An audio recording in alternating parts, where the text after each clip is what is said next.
Ben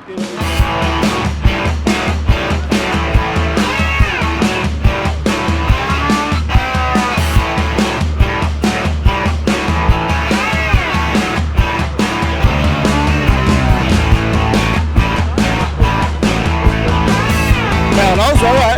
Merci pour aller mourir.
Avec Kodiasimo, voici encore une opportunité de devenir propriétaire à Kinshasa avec un apport à partir de 5 000 $. Des nouvelles parcelles en vente, des constructions déjà en cours, à Ntsele au bord du fleuve, Daipen, à quelques mètres du mausolée d'Étienne Tshisekedi, quartier Poul-Malebo, à Safari Beach et bien d'autres encore. Devenir propriétaire avec Kodiasimo, c'est choisir d'acquérir votre bien immobilier avec un accompagnement personnalisé, allant de l'achat de votre parcelle jusqu'à l'obtention de votre titre de propriété.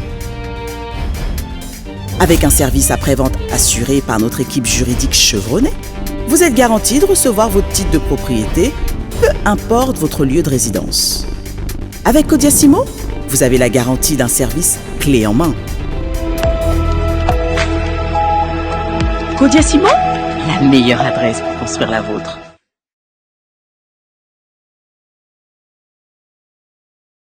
Oh, jusqu'à mon dernier souffle, je dois avancer. Natingamina Zamboyo, Natingamina Zamboyo.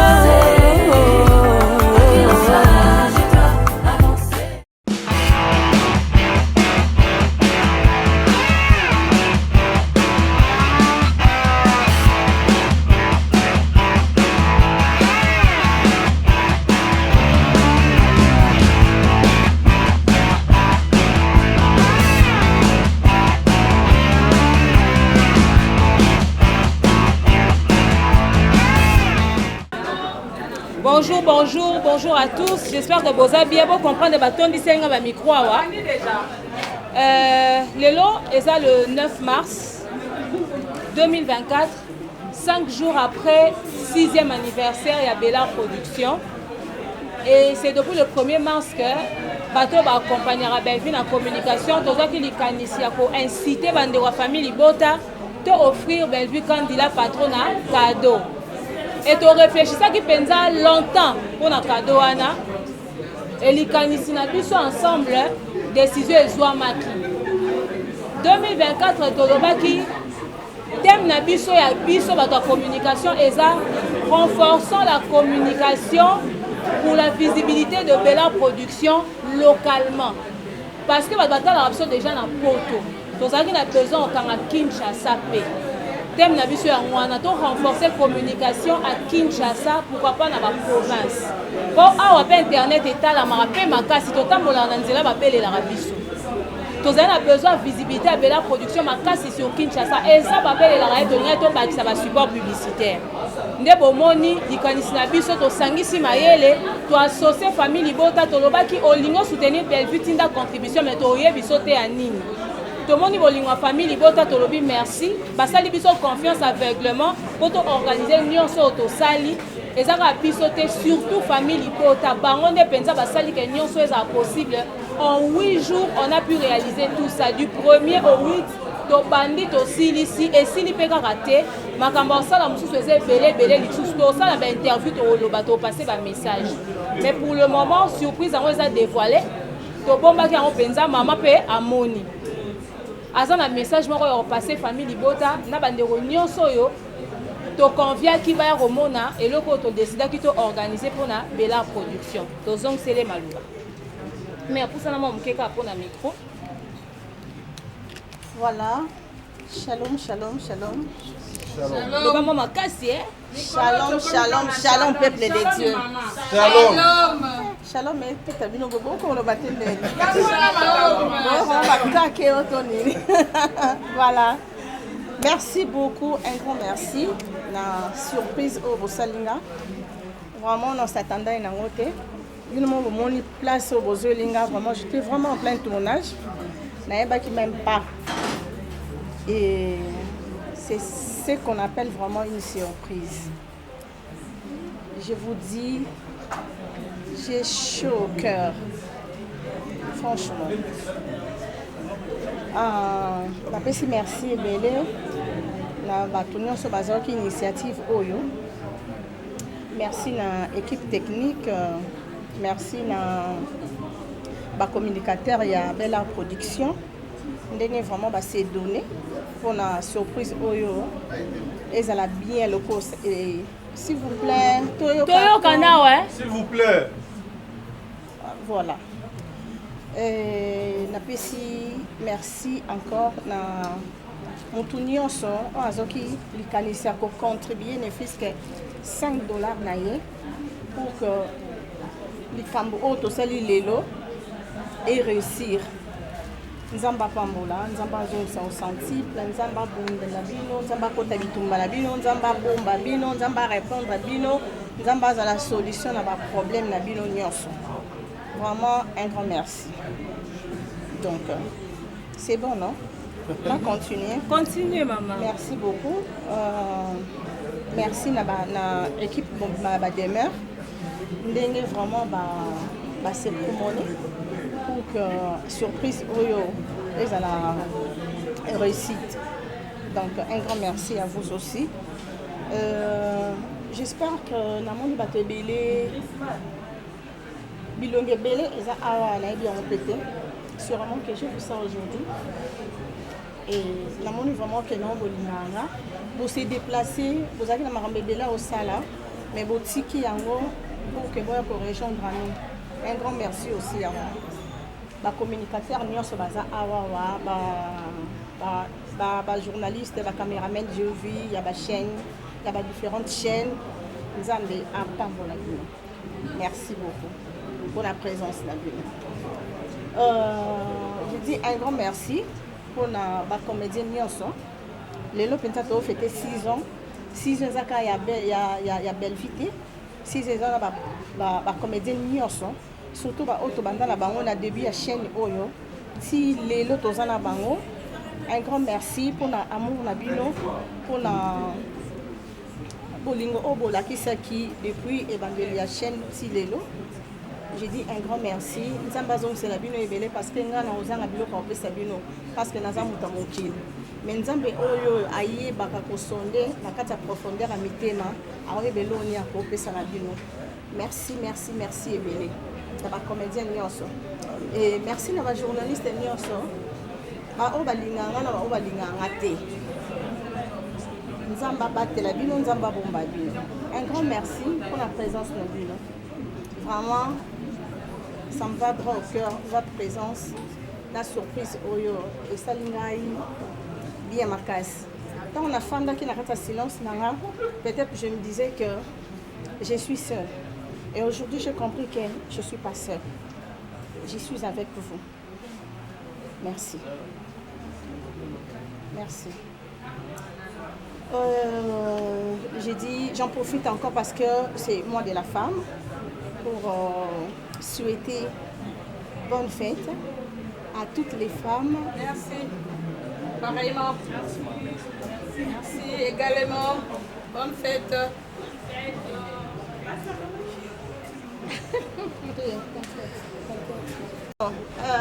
Bonne fête à toutes les femmes du monde entier, particulièrement celles de la RDC et précisément celles de Goma. Goma, Dieu est au contrôle. Nous sommes là. On est de cœur avec vous. Je dis bonne fête à toutes les femmes présentes ici. Merci. Parce que c'est quand même notre mois. Et ça, moi, il y a réflexion. Et ça, moi, il y a bilan.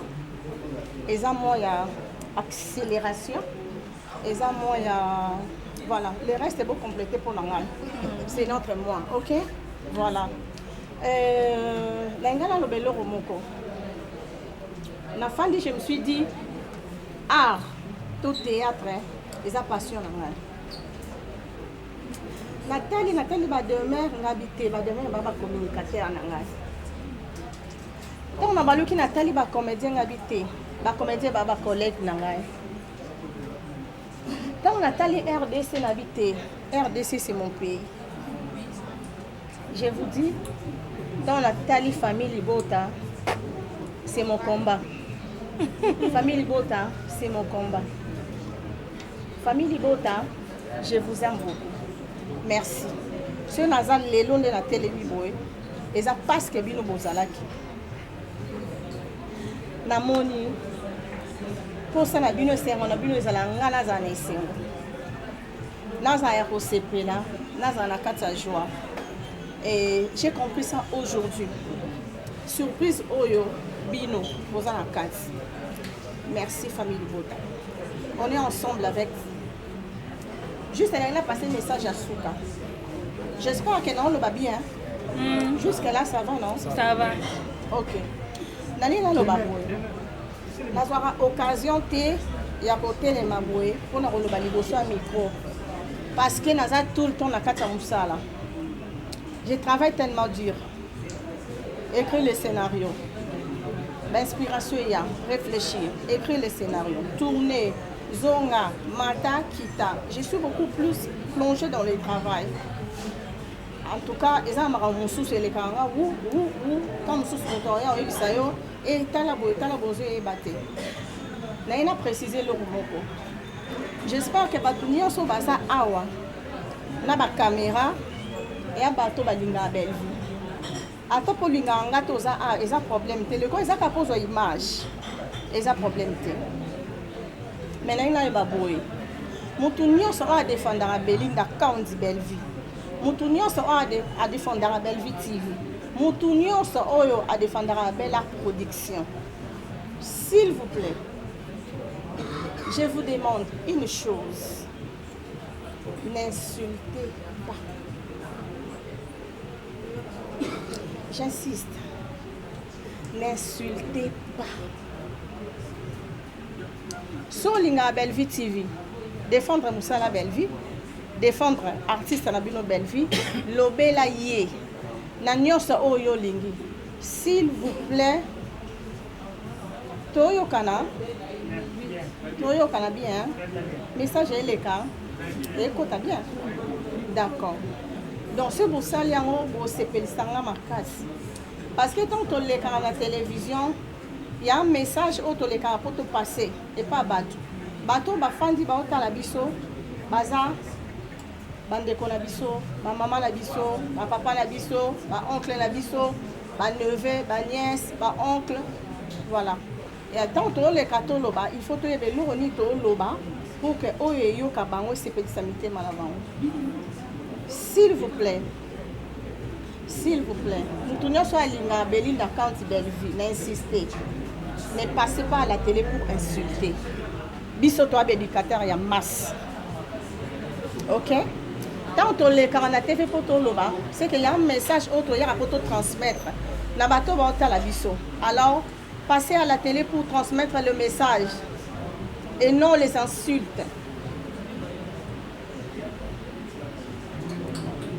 je vous aime beaucoup nalingaka bino mingi vraiment jour na nga nakoka komanifeste yango te naomanifeste yango déjà nayebi ke nalela mais kolelesi na loba déjà cette année on va adorer on va pas pleurer hein c'est ça non oui ok on va pas pleurer ah oui donc c'est comme ça merci na bato nyonso balingaka nga de partout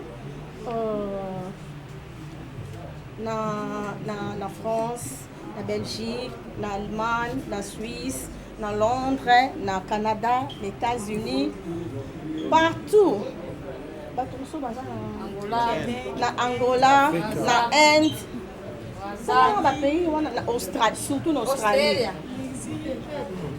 na et puis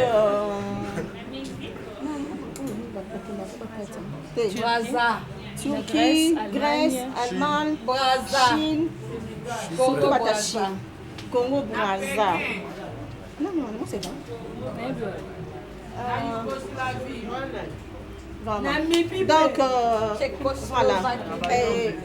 Merci beaucoup, je vous aime beaucoup. Merci, un grand merci. Et merci l'équipe Tanga Mobimba. Batunyo sur la travail na bango.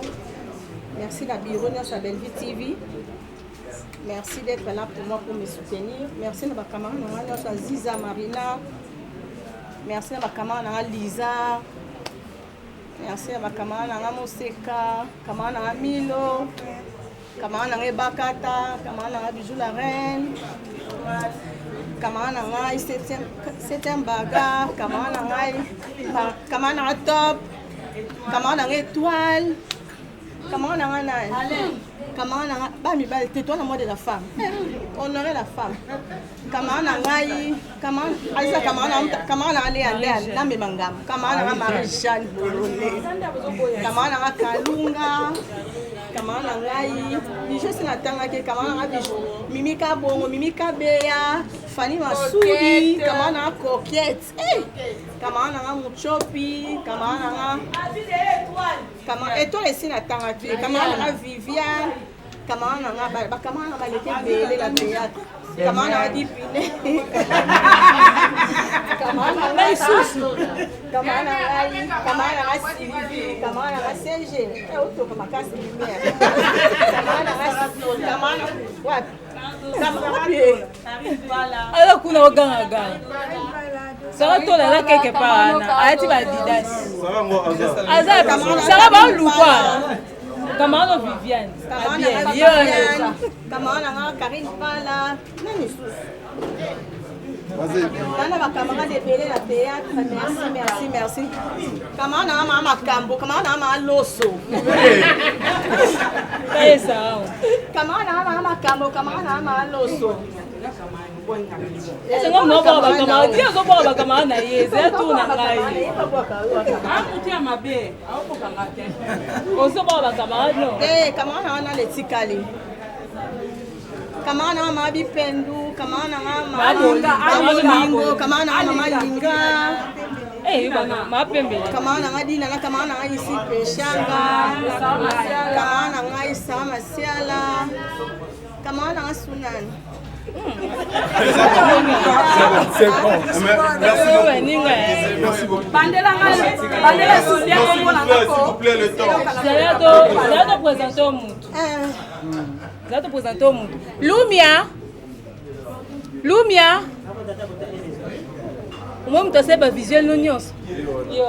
Comment on a Lumia? Merci beaucoup, c'est très joli.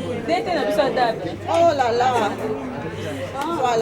Voilà. S'il vous plaît, entre nous, sa famille Libota, Batunion, ça va l'ina Belvi TV, va lancer un message dans TikTok. Merci beaucoup. Dans mon cas, merci, un grand merci. En tout cas, moi de la femme, tout honoré Bassi, s'il vous plaît. Moi, si, il y a 2024, alors moi, c'est 2023. Moi, c'est 2024 parce qu'à Foron, nous aurons lobby pour habiter. Ça, c'est une femme. Merci beaucoup. Merci. Voilà. Merci. Ah, David Maï à quoi? Ah là là. Moi, pas comment on a bon. Comment on a Fouankenda? Naomi le Fouankenda. Comment on a Naomi Ngolela? Comment on a bon, merci. Eh ben comment va les cueillir? Mimika Bongo. Non, maman, deux petites questions. S'il vous plaît. Qui ont les questions, s'il vous plaît? Il y a 4 lettres. Il y a maman en ligne autour.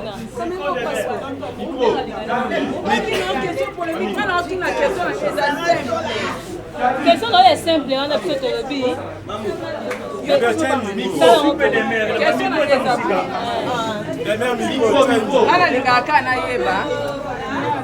Secret à tendresse, très tellement tendre, très douce. Et madame Soussou a tout le bango, il a malé.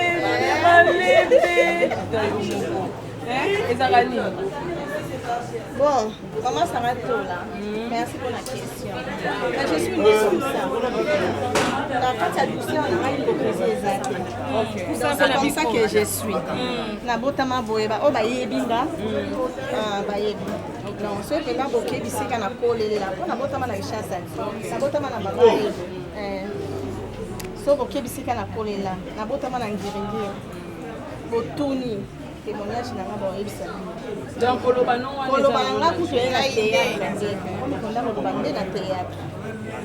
Mais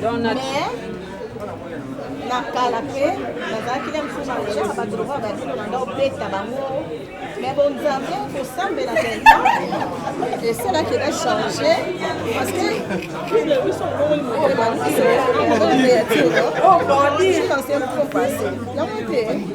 Il y a même un bottle de quoi.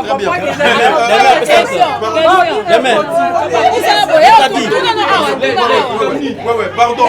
S'il vous plaît, deuxième question. Pardon, s'il vous plaît. Pardon, s'il vous plaît. Tout ça, on n'a pas ordre. Quand na contrôle la chiffre na contrôle la chiffre na yo penza makasi. Naza na nombre ya ba film no sala. Moi comme on peut na kotanga te pour na temps. Mais belle vie. Selon ma parole na yo olobaka, ma parole na yo oloba na noce na yo. Na noce to lobaka nga belle vie na ye au la chaîne. Lokola nga na ye makambo nyonso échanger. Pe to moni yango pe échanger. Lingo ye ko bimisa pete makambo so asika. Voilà la première question. Motivation nini oyo tindaki yo pour la film. Et puis la chaîne, il y a mis balai tout ma premier film nous a fait. Merci. Voilà, merci. Merci pour la question là. Silence s'il vous plaît. Silence. Ah.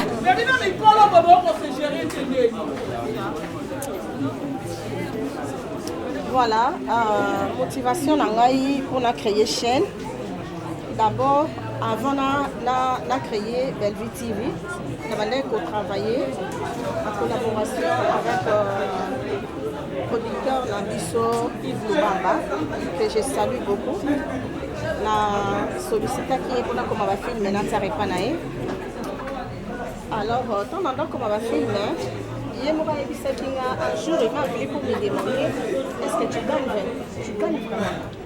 Parce que, à comprendre que par rapport à la production, là, casting, il y a pour ça là, casting, il y a la production, alors, déjà, on a vu sur notre ça, on pose à la vision. Il y a une femme autour de ça là. Tellement dans la vision, dans un objectif, on a 6 ans qui avec papa Aliso Yves Lubamba a pensé pourquoi pas créer une chaîne pour produire. Alors on a ça là qui et puis Yves Lubamba un jour m'a appelé pour me dire en tout cas on a une chaîne donc c'est le anniversaire la sécu n'a rien passé et puis c'est fini. Depuis voilà jusqu'à aujourd'hui Bellevue TV existé. Premier film à la Katabella production, la Katabella TV. Je me rappelle si je ne me trompe pas, en tout cas. Et ça, film où la joie qu'il a Dadi P à son âme, il va vraiment tout. L'écrit d'une innocence.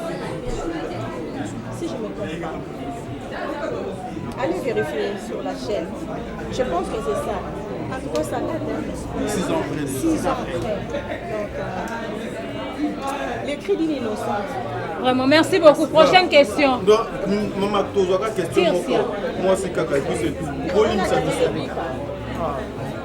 Viens. Non, on pas dans la tire aussi alors.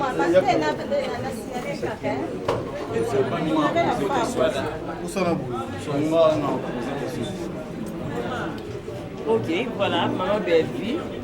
Mes félicitations d'abord. Merci beaucoup. Question dans les Eh non, combien dans ma question? Par rapport il y a 6 ans, il y avait la production. Dans 6 ans, on a tout le monde aussi d'ingénierie. Tu vas traiter aux traiter. Et puis, question dans les pourquoi Bellevue a sujet à Belgique? Est-ce que Bellevue a été pour partager vraiment bien fait dans nos collègues? Et puis, dans 6 ans, on a un trophée aux raté. Pourquoi est-ce qu'on partage par rapport à solliciter? Parce que d'autres personnes ont un américain pour soulever. On a par exemple un trophée de sous. Parce que c'est comme est-ce qu'à sous la radio, est-ce que les ont la question à couper ça quelque chose, ils ont de boyaka, tout ils ont organisé pour aux autres. Ok, alors je préfère répondre à la question. Comme son attaché de presse est responsable de la communication, je pense qu'on n'est pas responsable de Yamakambo et comme il a besoin des réseaux sociaux. Deux fois, Moutassa a choix, Moutassa décide à nuire comme ça. Je pense que d'une manière ou d'une autre, on s'est la victime. Alors elle ne pourra pas dire pourquoi elle va finir. Vraiment, elle n'aura pas d'explication à ça. Et en ce qui concerne les trophées, eloko eza ya yo bapesa yango yo bapesa yango mutu te mosala na ye emonanaka au vu et au su de tous loko ezalaka ya ye te oyo wana yango ekomaka na maboko ne te oyo ekomaka na maboko ne mpo asi azwa batrophée ebele yango nde eza na maboko na ye et les trophées viendront les trophées suivront biso tokosalaka en sorte que mosala na ye emonana au vu et au su de tous trophée ya malonga oyo ya zana yango c'est le travail et surtout cette communauté qui l'accompagne et qui la soutient aujourd'hui au tobengi na kombo ya famille Libota mais les trophées qui font que pas reconnaître qualité ya musala ya mutu azwa yango déjà pe ya kozwa yango lisusu nano esilité le panier circule encore voilà Daniel Ebika voilà. Merci beaucoup. Bonsoir une fois de plus, maman. Bonsoir. J'espère que vous allez bien. 6 ans, ça s'est fait aujourd'hui. Peut-être que vous avez fait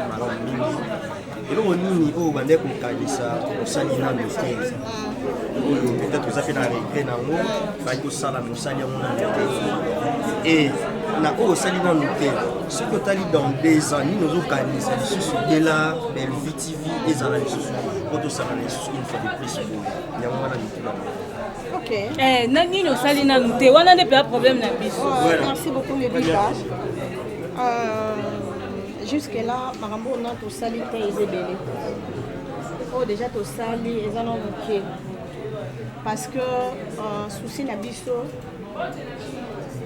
que le cinéma congolais et ils ont quand même un niveau mosusu ok il y a un moment qui doit pour bunda pour que tout réussir quand même le coin alors et belo notre salité que notre côté na Netflix et belo notre salité que notre qui a plus T donc ce qui est belo to sala auto linga to sala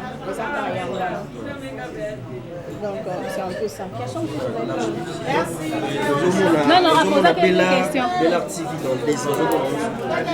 À poser quelques questions. Ok, d'accord. Bella Production dans 2 ans. Mais bien que nous sommes ensemble avec vous. Nous avons déjà des amenés. Pas déjà Bella Production.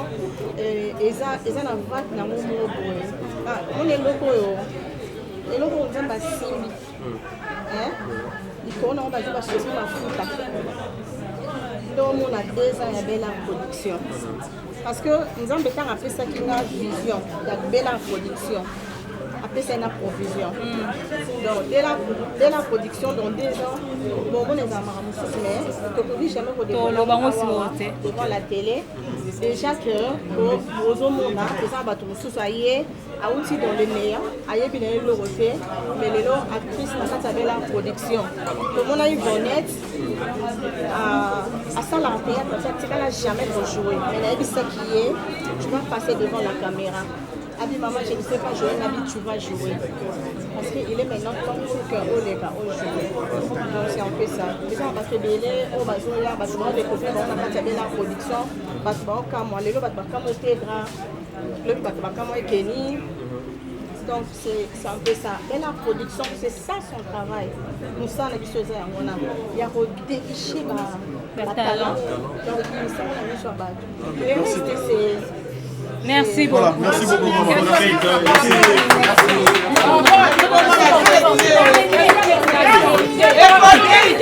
En tout cas, merci parce que remercier Batunios tout, Ninga Nayo, collègue Nayo.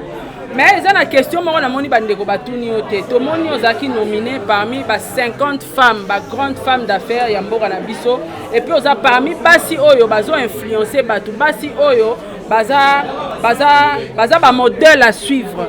Oyo bandeko baluki moyen ko classer parmi 50 grandes femmes d'affaires ya miné na mboka na biso, parmi femmes politiciennes na mboka na biso, impressionnant les années. Merci beaucoup maman Sarah. D'abord, j'étais vraiment surprise d'avoir que j'étais parmi les 50 femmes qui inspirent. Et j'en profite pour l'occasion de remercier l'organisation. Vraiment.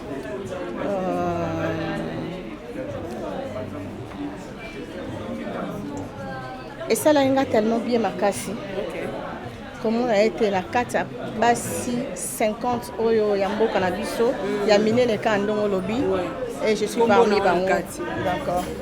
Donc merci beaucoup na organisation et ça me pousse encore il y a travailler encore dur et puis il y a motiver encore les femmes pour que inspirer encore. Donc voilà, un grand merci dans l'organisation et j'ai dit merci à la femme sur le théâtre bah ça a vraiment d'exemple inspirer puis accélérer comment dirais-je oui exceller sous la carte domaine na biso ya théâtre. Donc voilà parce que tous avez exemple à suivre et ça na belé ba na sima na biso baza besoin biso tous ba modèle na bango. Alors exemple la bien de yango balandaka. Voilà, toyaki kosala nini na kati ya domaine oyo. Na kati ya domaine oyo toyaki mpona koéduquer masse. Na kati ya domaine oyo toyaki pour que lobi oyo bakoya remplacer biso bazwa mateya malamu bayebake bisika totya likolo eza bisika bamama na biso balekaki basalaki boye bisika basukaki biso tomata lisusu makasi koleka. Donc un grand merci pour l'initiative. Il y a 50 femmes qui inspirent. Merci beaucoup. Et ça tombe bien, tous en moins de la femme, parce que vous avez classé. Sentiment na yo ko na place na kozwanga bachenga na place ya basi bazo inspiré. Donc tokoloba lelo yo basi ebele so bazu pe courage à retravailler pour comme ba productrice c'est grâce à Belle Vie. Oui. Toko marché va monter parce que tant on a formé la chaîne et là qui on a basi OT ba formé la chaîne. Voilà. Donc lelo on va chaîne comme ebele. So tali au mona ki ya esape ya basi o ça c'est ya domaine nanga. Et balandinga parce que exemple il y a malam de yango balandaka. Dans le cas balandinga et ça me pousse encore à faire encore à travailler dur pour que lobby ebele sous pas balandanga. Alors faut tout travailler la carte amour nyonso, la carte sincérité pour que le cas ba olandanga le cas na modèle, le cas na exemple. Faut na exemple malam à suivre. Pour bateau ba olandanga balandanga na carte libungi te. Tout à la brûle. Donc c'est ça. En tout cas, moi je te dis encore félicitations. Merci beaucoup. Parce que pour classer mon tour, parmi quoi inspirer l'inspiration déjà, ça met la montugnos tout. Mais yosko boza quoi inspirer bateau, ça dit beaucoup. Félicitations. Merci. Ça rappelle bien yo pe na domaine ce que tu es inspiré. T'es maté à tes mamans par monsieur ici.